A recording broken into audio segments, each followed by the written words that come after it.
보강중앙교회 김병목 목사님께서 거의 매년 내려오셔서 그동안에 많은 말씀을 전해주셨는데 그 중에 제 마음속에 가장 깊게 남아있고 오랫동안 남아있는 말씀이 바로 오늘 본문의 같은 제목인 아둘람 공동체라고 하는 말씀이었습니다.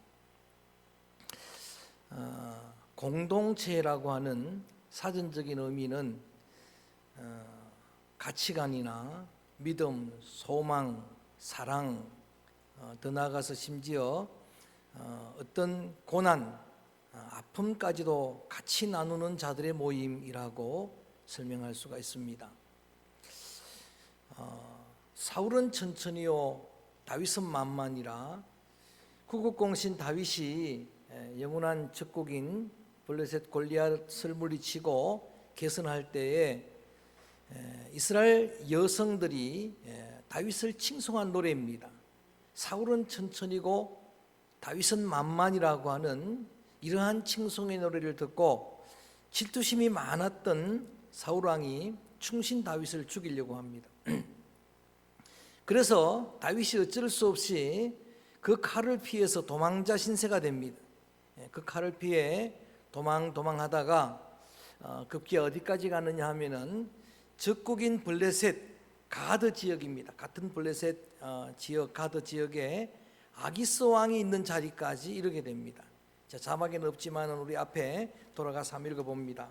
사무엘상 21장 10절 한번 읽어봅니다. 10절 말씀 성경을 보고 시작. 그날에 다윗이 사울을 두려워하여 일어나 도망하여 가드 왕, 그러니까 사울의 칼을 피해서 더 두려운 존재인 아기스에게까지 이르게 된 겁니다. 근데 문제는 그 아기스 왕의 신하들이 다윗을 알아본 겁니다. 이 지금 자신들의 민족의 영웅 골리앗을 죽인 원수가 이 자리에 온 거예요. 그 다윗이 이 자리에 와 있습니다. 11절 읽어봅니다. 그래서 이렇게 말합니다. 시작. 아기스의 신하들이 아기스에게 말하되 이는 그 땅의 왕 다윗이 아니니까 무리가 춤추며 이 사람의 일을 노래하여 이르되 사울이 죽인 자는 천천히요 다윗은 만만히로다 하지 아니하였나이까. 자, 신하들이 알아보니까 꼼짝없이 죽게 생겼습니다. 사울 칼 피했는데 아기스에게 죽게 됐는데 그 두려운 순간에 하나님의 지혜를 얻었던지 이 다윗에게는 아주 탁월한 그런 재능들이 있었습니다. 다윗은 만능 엔터테이너, 여러분 찬양 잘하지, 연주 잘하지, 거기다가 연기가 주연감입니다. 아주 실감나게 연기를 합니다. 이 위기를 극복할 수 있도록 이 아기스 왕을 속이는 미친 연기를 하는데 13절 읽어볼까요? 13절 시작. 그들 앞에서 그의 행동을 변하여 미친 채 하고 대문짝에 그적거리며 침을 쑤이며. 자, 그러자 이 모습을 본 아기스 왕이 15절 시작. 내가 미치광이가 부족하여서 너희가 이 자를 데려다가 내 앞에서 미친 짓을 하게 하였느냐? 이 자가 어찌 내 집에 들어오겠느냐 하니라. 그렇게 속였는데 속아 넘어간 아기스, 그래서 그 위경을 벗어날 수가 있었습니다. 쫓겨나듯 도망쳐 온 자리가 오늘 본문에 나타나는 아둘람 동굴입니다. 아둘람 굴에 지금 다윗이 피난 와 있는데 그를 아는 그의 동족 백성들이 400명이나 이 다윗에게로 몰려온 겁니다. 소위 이 400명의 공동체 무리를 우리가 아둘람 공동체라고 이름을 합니다. 따라합니다. 아둘람 공동체. 자, 아둘람 공동체는 교회 공동체의 그림자입니다.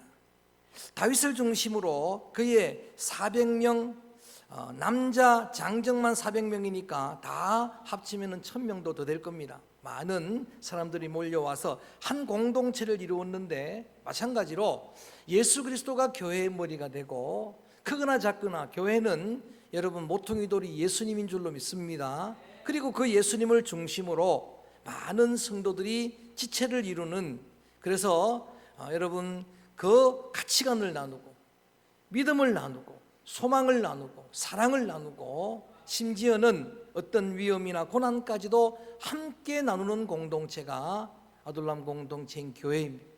그래서 우리가 이런 교회를 꿈꾸고 이런 교회를 우리의 비전으로 삼고 지금까지 사역에 왔는데 정말 이런 교회가 되도록 오늘 이 명절 마지막 날에 아둘람 공동체 이 말씀을 묵상할 때 여러분 속에 교회를 향한 새로운 주님의 꿈이 주님의 비전이 심어지게 되기를 주의 이름으로 축원합니다. 그렇다면 아둘람 공동체는 어떤 공동체인가? 오늘 본문 말씀을 통해서 세 가지 특징을 말씀을 드립니다. 첫 번째는 따라합니다. 영적 가족. 다시 합니다. 시작. 영적. 현대의 최대 위기가 가족의 해체입니다. 가정의 해체입니다. 그런데 여러분 이런 상황, 이런 시대 가운데서도 교회 공동체가 어떤 모습을 가져야 될 것인가? 1절 읽어봅니다. 오늘 본문 22장 1절 소리내서 함께 읽어봅니다. 시작. 그러므로 다윗이 그곳을 떠나 아둘람 굴로 도망하며 그의 형제와 아버지의 온 집이 듣고 그리로 내려가서 그에게 이르렀고. 아멘. 거기 표현으로 보면 형제와 아버지의 온 집이라고 되어 있습니다. 다윗은 자신에게 몰려온 그 공동체 지체들을 형제로 받아들입니다. 이것은 자신의 혈육을 나눈 친형제라는 의미가 아니고 같은 동족인 이스라엘 민족이라고 하는 의미예요. 자신의 여러분 같은 가족이라고 하는 의미입니다. 여러분 교회는 육신의 피를 나눈 형제들은 아니지만 그리스도의 보혈을 함께 나누고 그리고 형제 자매 의식을 가지고 동고동락하는 영적 가족입니다. 할렐루야. 여러분 예수님께서도 새로운 가족의 개념을 제자들에게 교훈해 주셨어요. 마태복음 12장 말씀에 보면은 한 번은 예수님이 사역하시는 중에 제자들이 예수님의 모친이 오셨습니다. 예수님의 친형제들이 왔습니다. 모친 마리아와 지난번 유다서 때 함께 나눴습니다만 여러분 야고보와 그 다음에 유다와 요셉과 시몬 친형제들이 있었거든요. 예수님의 친동생들이 있었는데 예수님을 면회 온 겁니다. 예수님을 방문하기 위해서 왔는데 예수님께서 아주 냉정하게 그리고 단호하게 말씀을 하십니다. 누가 내 형제냐? 누가 내 모친이냐? 그러고서 새로운 개념의 가족을 그런 어떤 개념을 설명해 주시는데 이렇게 말씀하십니다. 따라합니다. 아버지의 뜻을 행하는 자가 내 모친이요 내 형제라. 할렐루야. 여러분 매정해 보이지만 예수님께서는 누가 내 모친이냐, 누가 내 혈육이냐, 형제냐, 아버지의 뜻을 행하는 그런 자들이 내 형제다라고 말씀을 하십니다. 십자가상에서도 새로운 개념의 가족 개념을 제자들에게 여러분 심어주고 계십니다. 가장 사랑하는 요한에게 자신의 어머니 마리아를 부탁하면서 보라 내 어머니라고 말하는 거예요. 요한은 여러분 마리아가 낳은 그런 아들이 아니지만은 지금부터는 너의 어머니로 공경을 하고 어머니로 섬기라고. 사도 바울도 이런 영적 가족의 개념을 가지고 있었습니다. 그래서 루포의 어머니는 내 어머니라고. 루포의 어머니는 바로 구레네 시몬의 아내입니다.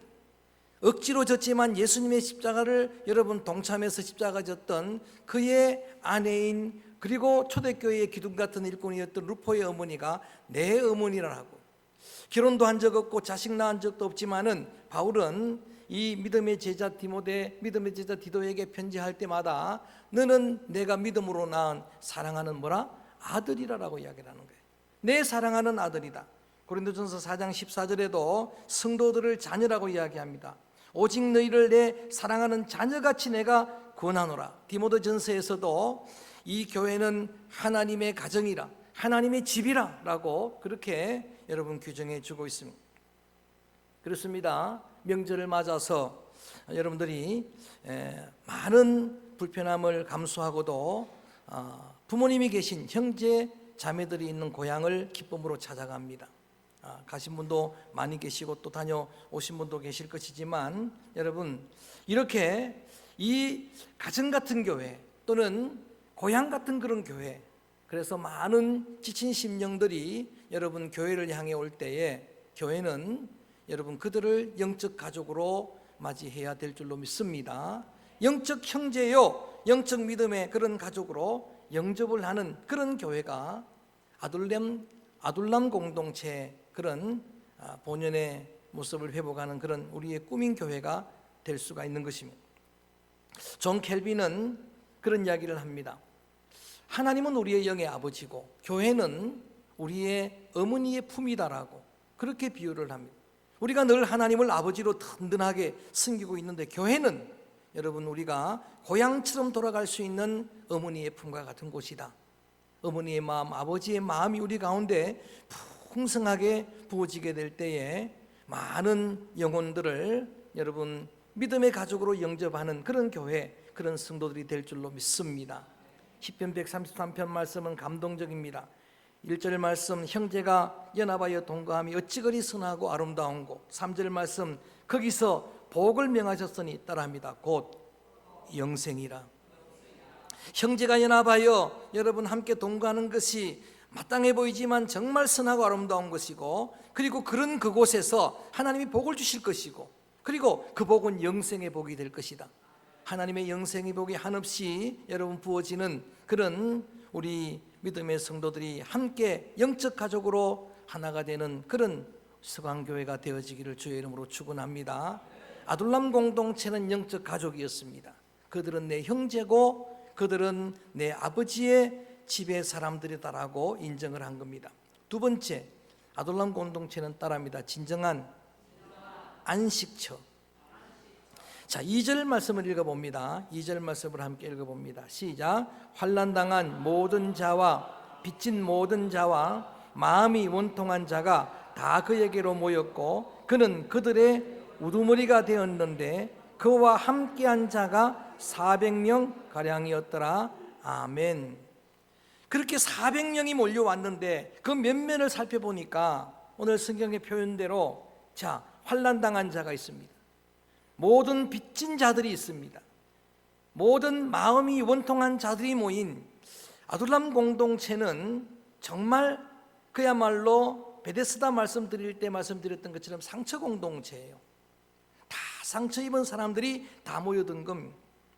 여러분, 어떤 서울대 교수님이 아프니까 청춘이다라고 하는 그런 책을 써서 베스트셀러가 됐습니다. 청년들이 많이 보고 저도 본 기억이 납니다만, 근데 여러분, 저는 이런 이름으로 제목을 바꾸고 싶어요. 따라합니다. 아프니까 인생이다. 청춘만 아픕니까?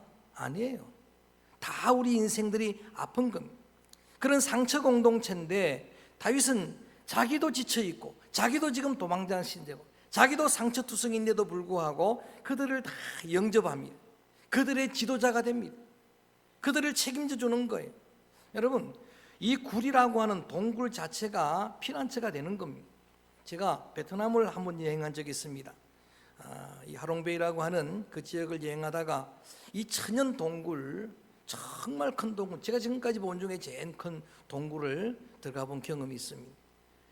제가 좀 과장되게 말하면 아마 수만 명이 들어갈 수 있는 그런 큰 굴입니다.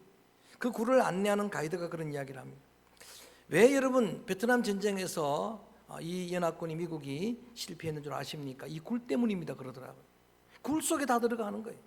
굴 속에 다 들어가니까 아무리 폭격을 해도 여러분 그 사람들을 죽일 수가 없는 거예요. 아둘람 굴이라고 하는 자체가 그런 거예요. 주께서 숨기시는 그런 어떤 동굴 같은 그 자체도 여러분 그런 의미를 지니는데, 이름이 아둘람입니다. 아둘람 이름 뜻 자체가 뭔가 하면은 피난처란 말입니다. 안식처란 말이에요. 도피성이라는 의미입니다. 여러분, 가나안 정착할 때 모세에게 명령하고 여호수아가 준행해서 요단 동편에도 3개, 서편에도 3개 도피성을, 이 민수기, 신명기, 여호수아 계속 나오는 이 도피성 여러분 제도가 여러분 성경에 기록되어 있는데, 이게 뭡니까? 치해법권입니다. 거기에 여러분 부지 중에 살인한 자라도 거기만 피해 들어가면은 누구도 손을 댈 수가 없어요. 그 생명을 보존하도록. 그게 여러분 교회예요. 그게 여러분 피난처가 여러분 우리 믿음의 성도들 여러분이 함께하는 그런 우리 서강교회가 되어지기를 주님의 이름으로 축원합니다. 상처 인생들이 겉으로 볼 때는 볼품없는 정말 초라한 광야의 동굴이지만 거기에 그리스도의 그림자가 되는 다윗이 있잖아요. 그러면 그거는 여러분 피난처가 되는 거예요. 예수 그리스도가 계신 곳, 주의 성령을 만나는 곳. 여러분 우리가 기도했지만 우리가 여러분 어떤 큰 야망을 가지고 그렇게 여러분 사역하고 있습니다만은 그런 꿈들을 다 이루기는 어렵습니다. 그렇지만 저는 우리가 기도하고 믿음으로 하나님 앞에 열정을 다하면은 여러분 주님의 몸된 교회 서강교회가 지친 영혼들의 안식처는 될 줄로 믿습니다. 피난처는 될 줄로 믿습니다. 정말 어려울 때에 여기에 도피하는 영적인 도피성이 될 줄로 믿습니다. 성도들 가운데 면면을 살펴보면은 성경에 있는 그대로예요. 큰 환난 당한 자가 있습니다. 건강을 잃었거나 사랑하는 사람을 잃었거나 이런 큰 환난에서부터 비롯해서 작은 환난까지 환난 당한 자가 많이 있습니다. 크게 빚진 자가 있습니다. 경제적으로 가난한 성도들 지체들이 있습니다. 개인적으로 기업이 흔들리고 여러분 사업이 힘들어지고 직장이 흔들리고 그래서 큰 빚을 진 그런 사람들도 있을 수 있습니다. 사랑관계 속에서 많은 상처를 입어서 오늘 마음이 원통한 채로 하나님 앞에 나와서 애통하는 그런 심령들도 얼마든지 있을 수 있습니다. 여러분 다윗은 자신도 상처를 입었으면서도 그들을 다 품어주는 그들의 품이 되었습니다. 그들의 여러분 모든 상처를 안아주는 그런 그리스도의 품이 되었어요. 주님의 팔이 되었어요. 저는 우리가 부족하지만 여러분 주님의 손이 되고 주님에게 쓰임받는 팔이 되고 그래서 많은 영혼들을 여러분들이 품을 수 있게 되기를 주의 이름으로 권면합니다. 주의 이름으로 축복합니다.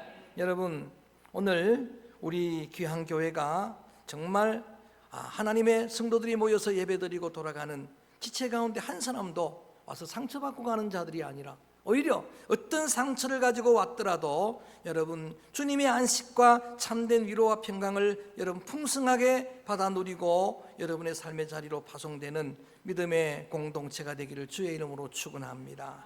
주의 이름으로 축복합니다. 시편 34편 18절 말씀에 여호와는 따라할까요? 마음이 상한 자를 가까이 하시느니라.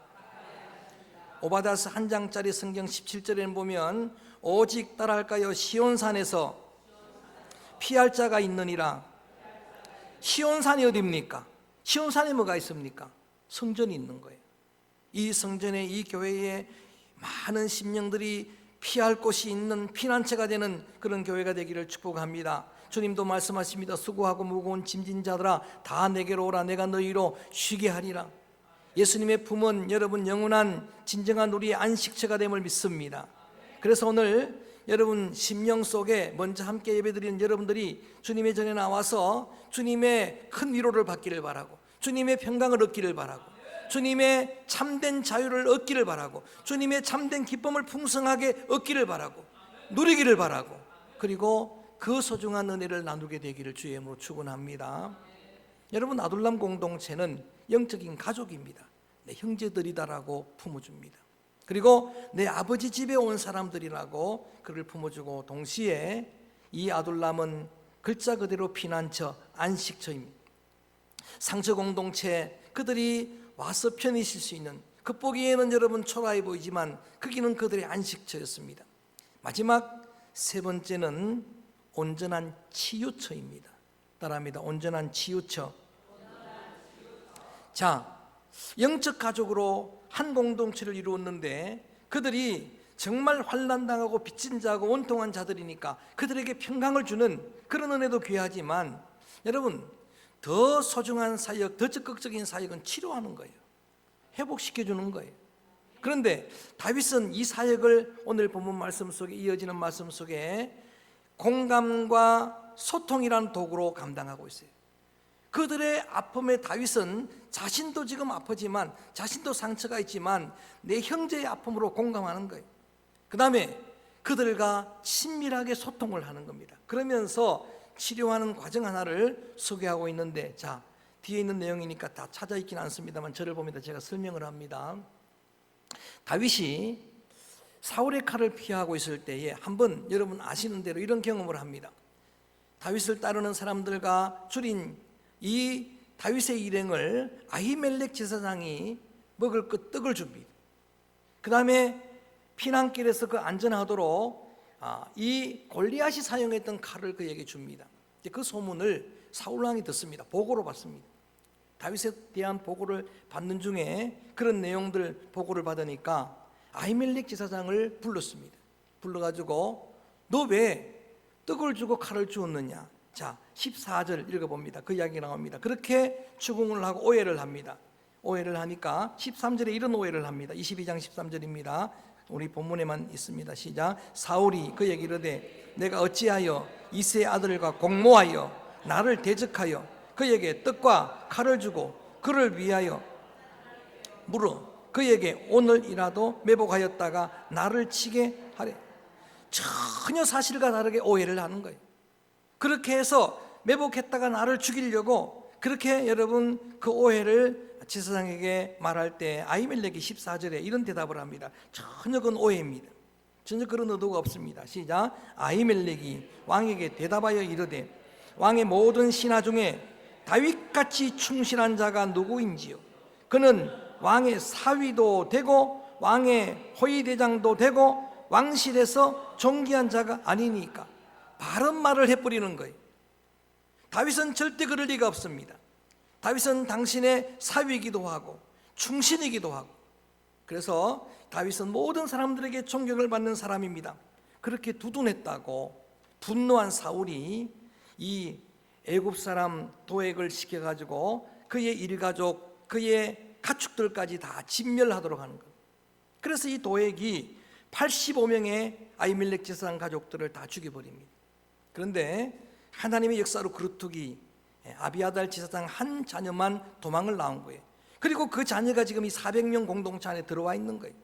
여러분, 하나님이 역사하시면 그루터기는 남는 법이에요. 여러분, 이렇게 이러한 위경 가운데서도 그를 남겨놓았는데 그 소문을 지금 다윗이 들은 거예요.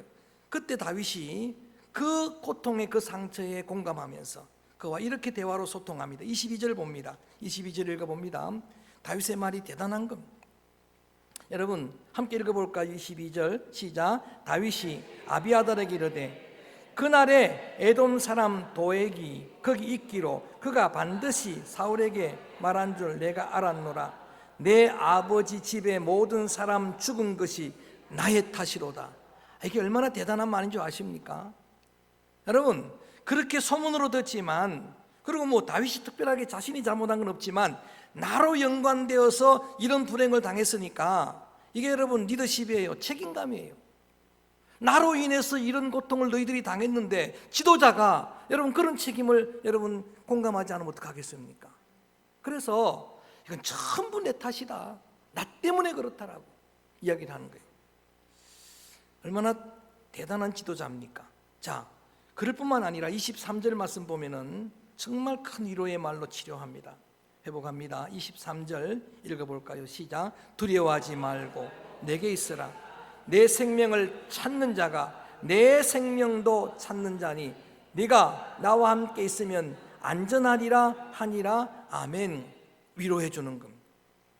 너희 가정이 그렇게 진멸된 게 다 나 때문인데, 근데 지금부터는 내가 책임져 줄게. 두려워하지 말라. 너의 생명을 찾는 자가 내 생명도 찾는 자인데 지금까지 보니까 저 아기스의 여러분 그 위협에서도 나를 건지신 분은 하나님이고 그때그때마다 나를 건지신 하나님인데 하나님이 함께 하시면 안전하리라. 할렐루야. 얼마나 큰 위로가 됐겠어요. 얼마나 큰 여러분 그러한 정말 그 마음속에 회복의 치유의 은혜가 임했을 것입니까? 헨리 나우엔이 쓴 책 가운데 따라할까요? 상처 입은 치유자, 더 운디드 힐러라고 하는 유명한 우리 예전에 필독 도서로 다 읽은 책입니다. 근데 여러분 오늘 이 다윗이야말로 그런 치유자가 아닌가. 자기가 상처가 많은데도 불구하고 많은 사람들을 치유하는 거예요. 그래서 예수 그리스도의 그림자가 아닌가. 예수 그리스도가 어떤 분입니까? 여러분 이사야 53장의 십자가의 예수님의 고난의 예고장에 보면은 그는 강고를 많이 겪었고 질고를 아는 자고 사람들에게 멸시를 당하였고 그가 찔림을 당하고 그가 징계를 당하고, 그런데 놀랍게도 그가 징계를 당함으로 우리가 나음을 얻고 채찍에 맞음으로 우리가 평강을 누리게 되고, 할렐루야. 상처 입은 치유자인 거예요. 상처 입은 치유자. 상처를 입어봐야 치유자가 될 수 있다는 이야기. 오프라 윈프리는 더 많이 가진 것도 더 많이 아는 것도 사명이지만 더 아팠던 것도 사명이다, 그 말을 한 거예요. 여러분, 자녀 문제로 고민 있는 사람, 그런 사람들은 여러분 어떤 상담자를 찾아가지 않습니다. 오히려 그런 사람들은 그 자녀 때문에 고통당하는 믿음의 성도들을 찾아가는 거예요. 그들과 대화하다 보면 치유가 되는 거예요. 그 아픔을 알아주니까, 그 상처를 알아주니까. 헬리나오는 그래서 그런 이야기를 합니다. 내 상처는 치유의 원천이다. 이게 큰 자산이 된다는 거예요. 큰 자산이 돼가지고 많은 사람을 치료하는데, 여러분, 이렇게 다윗은 그 아둘람 공동체의 그런 연약한 지체들을 계속 치유하고 회복하는 그런 사명을 감당했습니다. 자, 아둘람 공동체가 교회의 운영이라고, 우리 교회가 여러분 실제 여러분 아둘람 공동체 그건 모형이라고 말씀을 드렸는데, 물론 지금까지도 그랬겠습니다마는 고린도서 1장 4절에 보니까 그렇게 기록하고 있습니다. 교회가 어떤 곳이냐? 예수님의 은혜를 받고, 할렐루야, 예수님의 치유를 받고 예수님의 회복을 얻고 많은 사람을 고쳐내는 곳이다. 이게 교회다라고 규정을 하는 거예요. 교회가 그런 곳입니다. 지금까지도 여러분이 신앙생활하고 저는 그렇게 확신합니다. 여러분, 정말 지난 16년, 17년 이어오면서 하나님이 교회를 통해서 여러분에게 많은 회복의 은혜를 주셨습니다. 믿어주시기 바랍니다. 할렐루야. 많은 치유도 주셨고 어려움도 고난도 많았습니다만 이런 은혜를 주셨는데, 정말 하나님이 큰 은혜 받은 저와 여러분 우리를 통해서 이제 주의 몸된 교회를 주님께서 예비하셔서 보내주시는 심령 가운데, 이런 상처받은 많은 심령들, 어떤 심령이라도 그렇게 큰 환난을 당했든지 아니면 크게 빚진 자이든 간에 아니면 마음이 원통해서 우는 그런 수많은 사람들을 치료하고 회복하는 영적인 베데스다, 영적인 아둘람 공동체가 되어지기를 주의 이름으로 축원합니다. 교회는 영적인 가족입니다. 그렇게 모여들었지만 외면하지 않습니다. 그들을 다 가족으로 받아들이는 거예요. 은혜를 나누고 그리스도의 보혈을 함께 나누는 가족으로 받아들이는 겁니다. 여러분, 뿐만 아니라 아둘람 공동체, 교회 공동체는 정말 믿음의 귀한 심령들, 상처받은 많은 심령들의 진정한 피난처가 되는 곳입니다. 저는 여러분들이 교회를 출입하고 그러고 하나님 앞에 기도하고 갈 때마다 여러분 심령 속에 주님의 평강이, 주님의 위로가, 주님의 자유가 넘쳐나게 되기를 주의 이름으로 축원합니다. 잠깐 와서 그냥 기도하고 가도, 잠깐 와서 여러분 그렇게 찬송하고 가도 여러분 심령 속에 세상이 주지 못하는 평강, 세상이 주지 못하는 참 기쁨이 넘쳐나기를, 많은 응답의 역사가 있게 되기를 주의 이름으로 축원합니다. 저는 교회 문 열린, 교회 열린 문을 통해서 성도들이 또는 많은 여러분 다른 성도들이 와서 기도하는 모습을 종종 지켜봅니다. 제가 그래서 그런 마음의 소원으로 같이 기도하고 있습니다. 저분들 속에 하나님이 은혜를 주시기 원합니다. 평강 주시기 원합니다. 교회를 가장 자주 출입하는 사람은 제가 봐도 박 장로님 같아요. 박 장로님은 아주 불철주야로 교회를 출입하는데 짧게 기도하고 갑니다. 이분은 길게 기도를 안 해요. 들어왔다 그러면 아버지 그러고 가요. 그냥 조금 있다 보면 또 오해도 아버지 그러고 그냥 가요. 그 다음에 우리 서영남 권사님이 다음으로 많이 교회를 출입하는데 저분은 주로 찬송을 부르고 가요.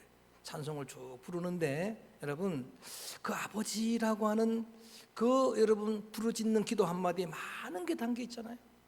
제 귀에도 들리는 거예요. 제 귀에도 보이는 거예요. 근데 여러분 그럴 때마다 저는 같이 기도하고 있습니다. 하나님께서 위로해 주시기를, 하나님께서 평강 주시기를, 하나님께서 회복해 주시기를. 할렐루야. 그게 여러분 아둘람 공동체예요. 그게 교회예요. 그 다음에 실제로 치유가 되기를 바랍니다.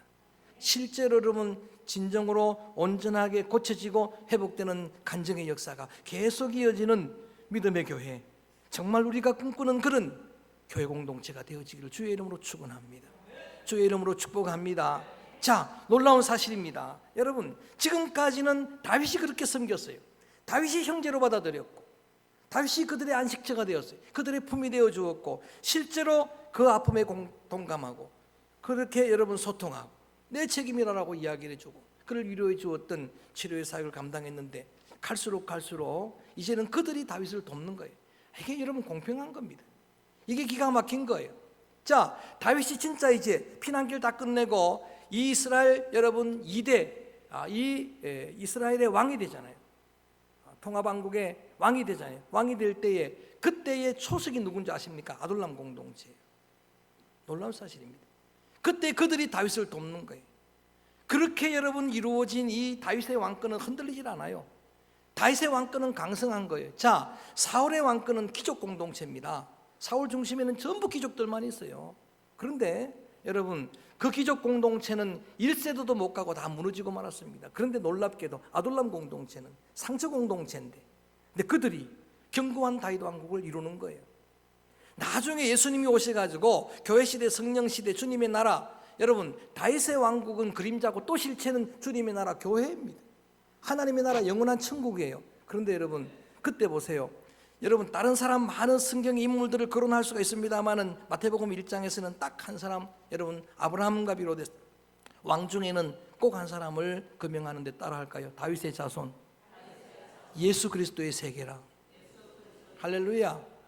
다윗의 왕위가 영원할 것이다, 이새의 줄기가 영원할 것이다, 다윗의 뿌리가 영원할 것이다가 전부 그 실체는 예수 그리스도의 나라예요. 그 예수 그리스도의 나라에까지 이어지는 그 초기 다윗 왕권의 초석은 아둘람 공동체에서요. 내가 섬겼는데, 내가 도왔는데, 내가 회복했는데 그들의 도움을 받는 거예요. 내가 여러분 그 빵을 흘러내 던졌는데 그걸 언젠가는 여러분 자녀가 먹는 거예요. 공평하신 하나님이에요. 할렐루야. 그래서 저는 여러분들, 이렇게 여러분들이 이런 교회 공동체를 이루고 이런 교회를 유업으로 물려주고 하면 여러분과 여러분 자손 수천 대가 아브라함의 후손처럼 복될 줄로 믿습니다. 하나님이 그냥 두질 않는 거예요. 이런 아둘람 공동체를 꿈꾸면서 저는 이 찬양, 가장 평화로운 그런 은혜의 찬양, 사막의 샘이 넘쳐를 것이라. 우리의 모든 본성을 초월한 주님의 나라의 그러한 여러분 그 세계를 미리 예언하고 노래했던 이 찬양을 부르려고 합니다.